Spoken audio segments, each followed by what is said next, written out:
आदरणीय अध्यक्ष महोदय, ये सदन का सौभाग्य है कि आप दूसरी बार इस आसन पर विराजमान हो रहे हैं। आपको और इस पूरे सदन को मेरी तरफ से मैं बहुत बहुत बधाई देता हूं।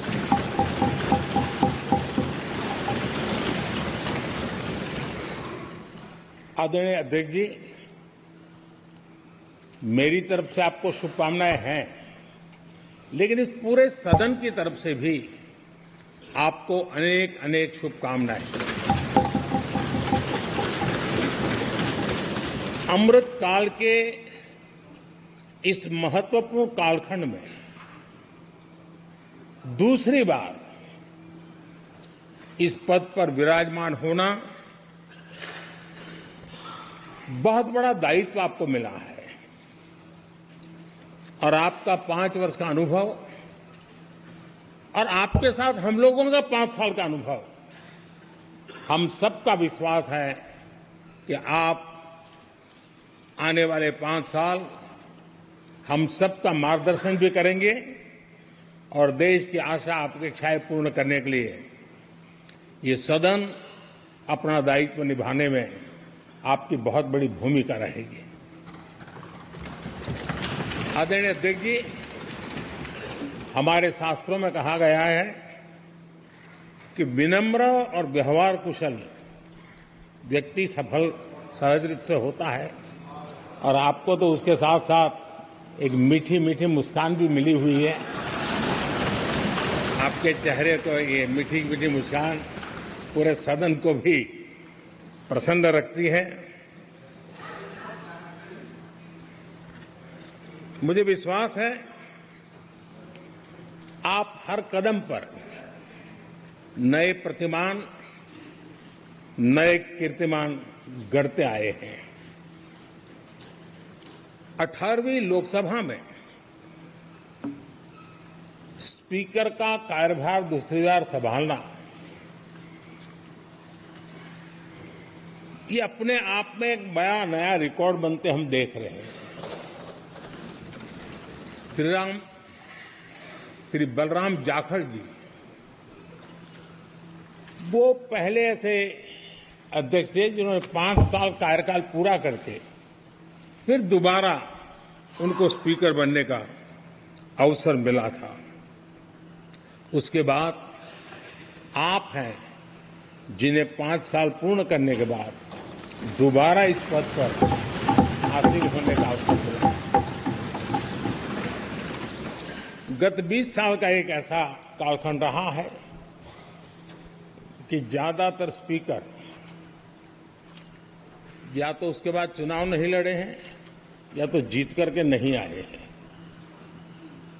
आप समझ सकते हैं कि स्पीकर का काम कितना कठिन है कि उसके लिए दोबारा जीतना मुश्किल हो जाता है, लेकिन आप जीत करके आए हैं, इसके लिए एक नया इतिहास आपने गढ़ा।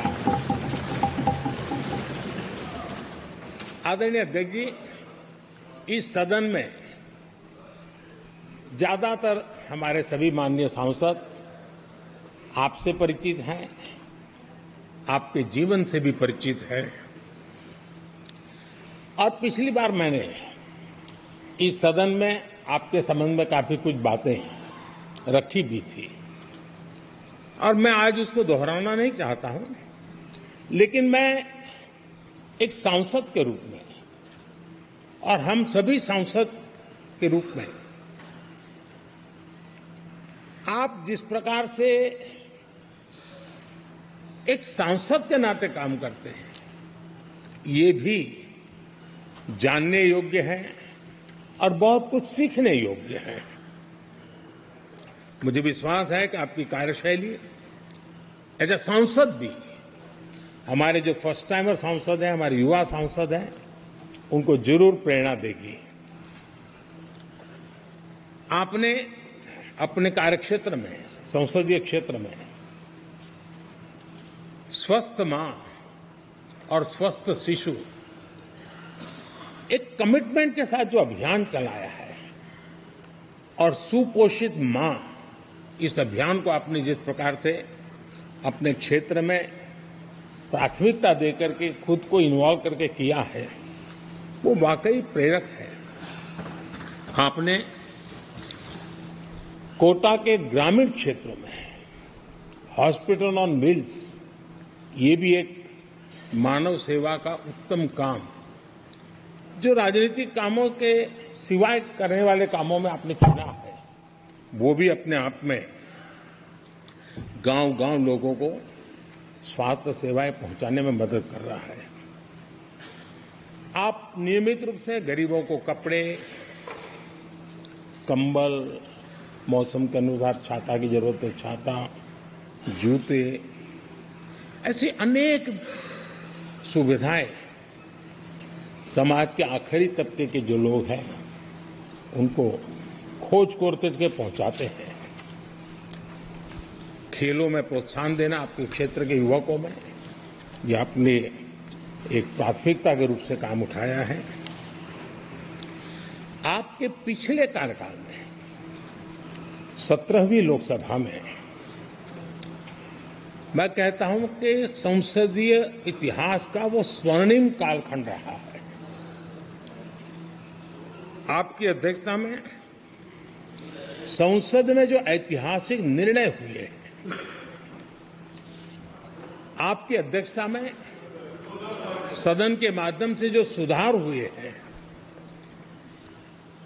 ये अपने आप में एक सदन की भी और आपकी भी विरासत है और भविष्य में 70वीं लोकसभा के संबंध में जब विश्लेषण होंगे उसके विषय में लिखा जाएगा तो भारत के भविष्य को नई दिशा देने में आपकी अध्यक्षता वाली 70वीं लोकसभा की बहुत बड़ी भूमिका रही है।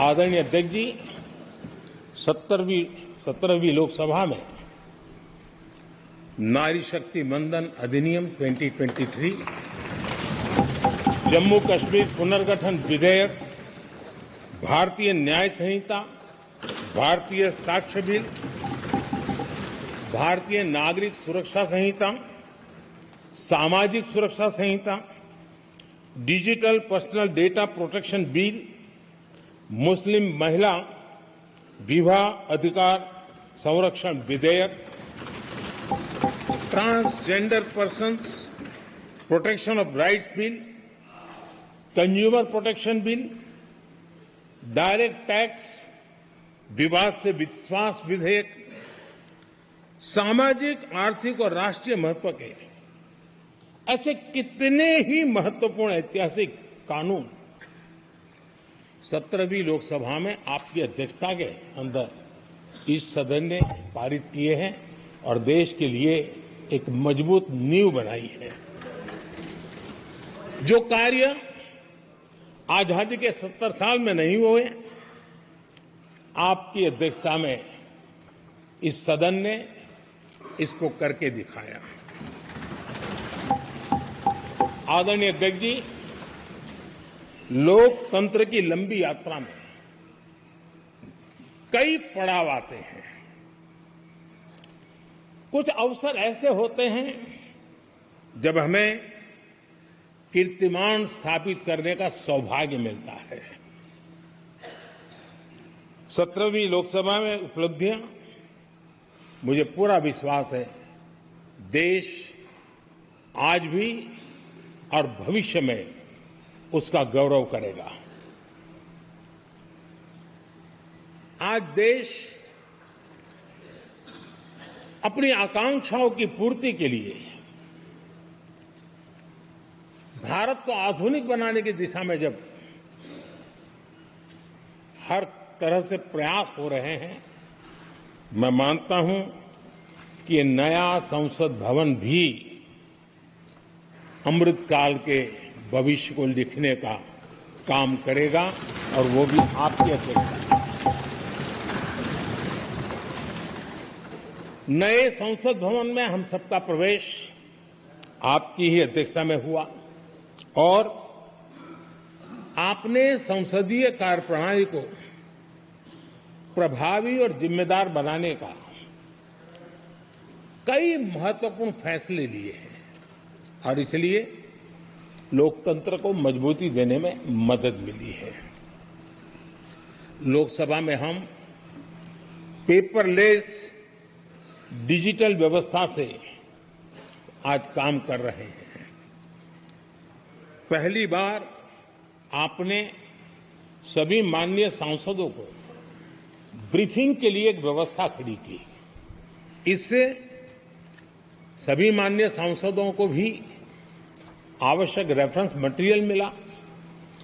उसके कारण सदन की चर्चा अधिक पुष्ट हुई और ये आपका एक अच्छा इनिशिएटिव था जिसने सांसदों में भी विश्वास पैदा किया। हाँ, मैं भी कुछ कह सकता हूं, मैं भी अपने तर्क दे सकता हूं। तो एक आपने अच्छी व्यवस्था को विकसित किया है। आदरणीय अध्यक्ष जी, G20 भारत की सफलता के एक महत्वपूर्ण पृष्ठ है, लेकिन बहुत कम चर्चा हुई है, वो है P20 और आपके नेतृत्व में G20 देशों के जो पीठासीन अधिकारी हैं, स्पीकर्स हैं, उनका सम्मेलन आपकी अध्यक्षता में हुआ और अब तक P20 के जितने सम्मेलन हुए हैं उसमें ये ऐसा अवसर था कि दुनिया के सर्वाधिक देश आपके निमंत्रण पर भारत आए और बहुत ही उत्तम प्रकार के निर्णय उस समिट में हुए और उसने विश्व में भारत की लोकतंत्र की जो प्रतिष्ठा है उसको गौरव देने में बहुत बड़ा रोल अदा किया है। आदरणीय अध्यक्ष जी, ये हमारा भवन ये सिर्फ 4 दीवारें नहीं है। हमारा ये संसद 140 करोड़ देशवासियों की आशा का केंद्र है।